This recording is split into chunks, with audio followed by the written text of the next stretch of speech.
તેજાભાઈ પટેલ, સામાન્ય ખેડૂત, તારીખ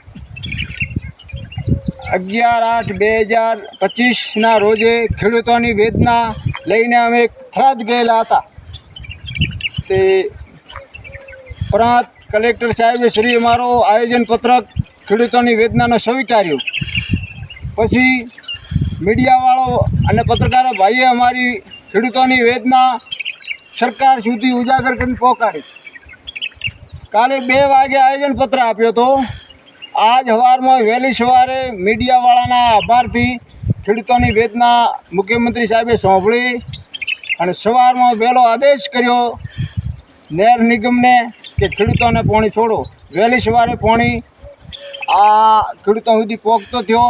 પાક જીવન છે.